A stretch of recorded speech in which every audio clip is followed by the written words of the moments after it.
Dito nga mga pare, hinintay ko muna dito mag-ultimate si Ling. Tapos dito pinasok ko na siya.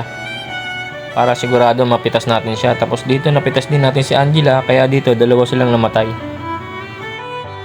Dito ngayon nakita ko binubugbog nila si Gatot. Agad ako rumespo at dito nabigyan ko agad si Yusong. At ito naman si Angela parang antigas niya dito mga par. Tignan mo oh. Grabe naman ang slow nito. Dito namatay si Gatot. Kaya atras na tayo. Dito naman nakita ko si Hanabe. Dito pinatay natin kaagad. Pero dumating dito si Yusong para makipagbakbakan. Dito ang kati niya talaga. Tapos inisiluan pa tayo ni Angela. Kaya nabigyan tayo dito mga par. Sakit. So dito naglo-lord na nga. Nagbabakbaka. Naka double kill agad si Mia. Naka triple kill pa. Dito may ulti tayo. First killan muna natin sabay ulti para patay. Dito kala mo makakatakbo ka pa Angela. Dito nakuha natin ng wipeout. 5 patay sa kanila.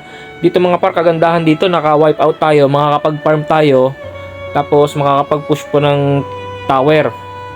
So, malaking advantage na to sa atin mga par. Kaya push tayo dito ngayon sa mid.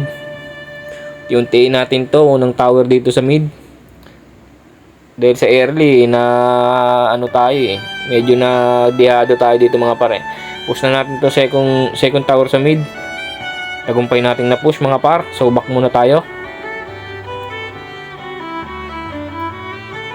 Daming minions natin oh.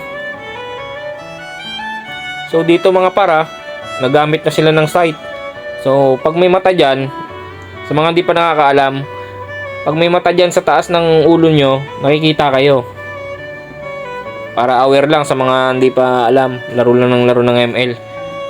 So dito nag-abang muna tayo, patient. Dito nakita ko si Ling sa mapa. Agad kong pinuntahan at inultihan. Dito nabigyan kaagad natin dahil malambot siya. Wala na yung core nila. Dito nabigyan din si ano. Naka double kill yung Yusong. Pero dito patayin din natin to. Naka double kill din tayo.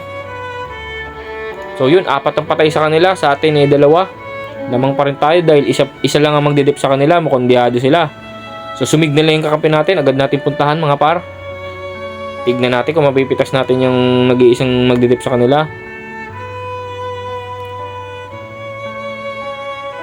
So dito nga pare, nag-ulti ako pero dumulas lang yung ulti ko Parang mapurol na yata yung espada natin. Muntik pa ako mapatay dito. So ito si Yusong.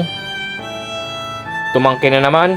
Pero pumasok agad yung dalawang kasama niya at biglang nawala sa mapa. 4 sila, 5. Wipe out na naman sila mga par. Kala ko dito mamamatay pa ako. Pero dito nagtapos na ang laban. At kung hindi ka pa nakalike sa aking page, mag-like ka na. Dahil ang mag-like, cute!